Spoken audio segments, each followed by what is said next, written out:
Chers frères et sœurs bien-aimés, alors que nous avançons vers les grandes solennités, l'Ascension et la Pentecôte, l'Église nous invite aujourd'hui à vivre davantage dans la prière, dans la confiance et dans l'attente de l'Esprit Saint.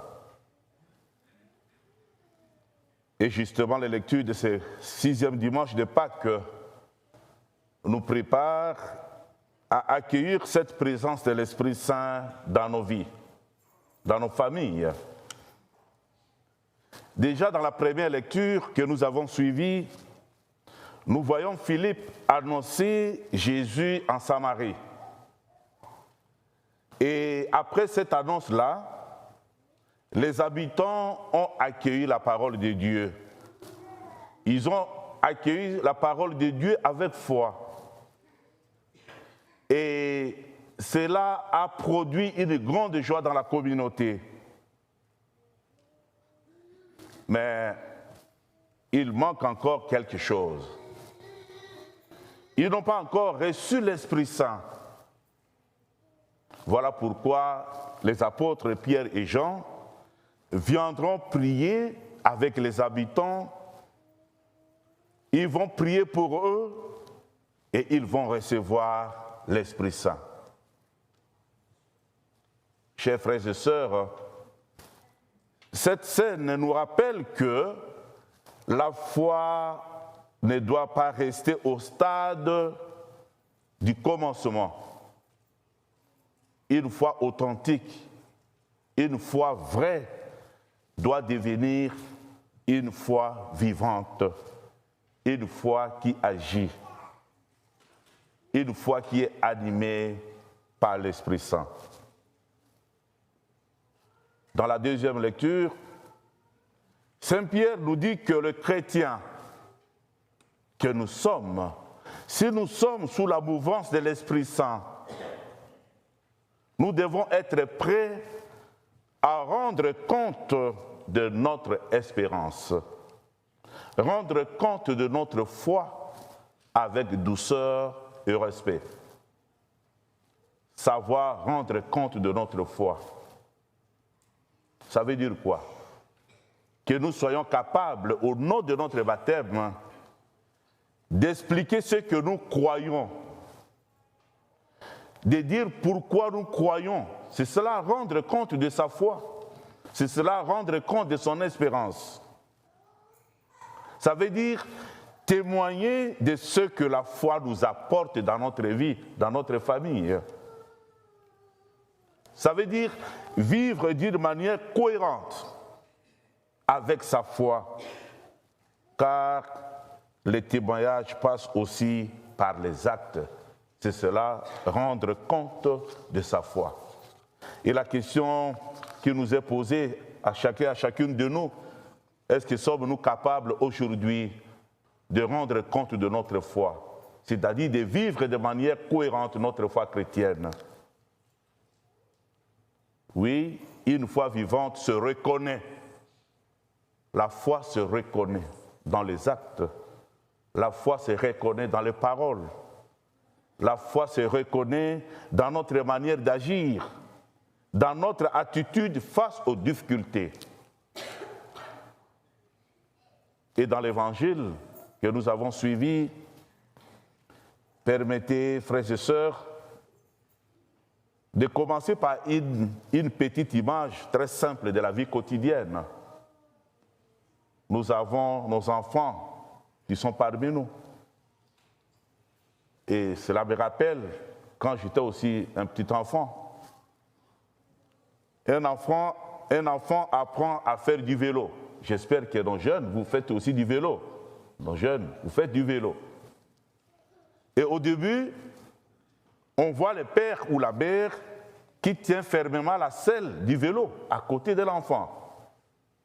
L'encourage et court à côté de lui. Puis arrive un moment où l'enfant avance tout seul. En se retournant, il ne voit plus personne. Il ne voit plus sa mère derrière, son père derrière. Et l'enfant a peur. Il pense qu'il est abandonné. Et parfois, l'enfant tombe. Pourtant, le parent n'est pas loin. Le parent est à côté. Il veille toujours. Il est prêt à le relever, à l'encourager encore. Chers frères et sœurs, cette image, cette scène nous aide à comprendre les paroles de Jésus dans l'évangile d'aujourd'hui. Je ne vous laisserai pas orphelins. Les disciples qui étaient avec Jésus allaient bientôt ne plus voir Jésus physiquement. Ils pouvaient croire qu'il allait être abandonné comme cet enfant qui fait le vélo et il croit être abandonné par sa mère, par son père. Mais Jésus leur annonce une autre manière d'être présent. C'est ça le plus important. L'Esprit Saint sera là. Et nous aussi, frères et sœurs, nous connaissons parfois ces moments où nous avons l'impression d'être seuls. Lorsqu'une famille traverse une épreuve, une difficulté, lorsqu'une maladie bouleverse notre quotidien, lorsqu'un jeune cherche sa route sans savoir quelle décision prendre, ou encore lorsque notre foi devient sèche, lorsque notre foi devient silencieuse ou sans consolation, nous avons parfois l'impression que Dieu nous a abandonnés. Dans ce moment-là, nous pouvons penser que Dieu est loin de nous. Dieu est loin de ma vie. Dieu est loin de ma famille. Pourtant, Jésus nous rappelle aujourd'hui, Dieu ne nous abandonne jamais. Même quand nous ne le voyons pas, Dieu agit. Même dans le silence, il accompagne notre vie. Même dans l'épreuve, il soutient notre espérance. Comme le dit si bien le chant que vous connaissez, et j'espère que vous le chantez aussi. Tu es là au cœur de nos vies et c'est toi qui nous fais vivre.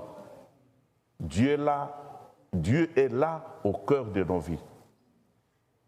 Oui, Dieu est présent au cœur de notre existence, au cœur de notre vie, dans une parole qui réconforte.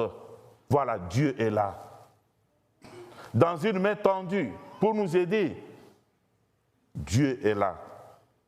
Dans une personne qui nous écoute, Dieu est là, Dieu se manifeste.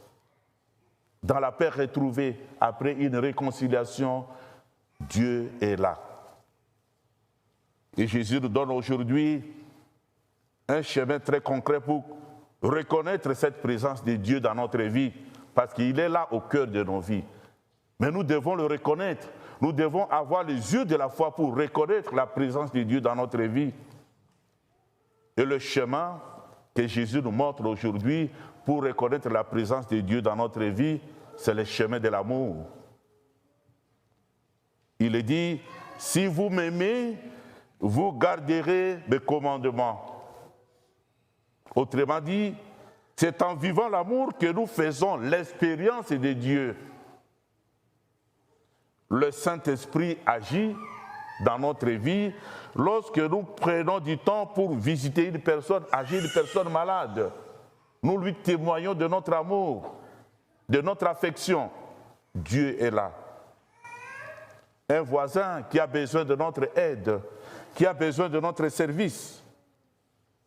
Dieu est là. En célébrant cette Eucharistie aujourd'hui, chers frères et sœurs, demandons la grâce de devenir nous-mêmes des signes vivants de cette présence de Dieu. Le chrétien, devenons le signe efficace, le signe concret de la présence de Dieu. Que nos familles, que notre communauté paroissiale deviennent des oasis de paix, de fraternité et d'amour, où chacun peut faire l'expérience de l'Esprit Saint. Demandons la grâce de cet Esprit pour qu'il nous accompagne dans cette Eucharistie. Amen.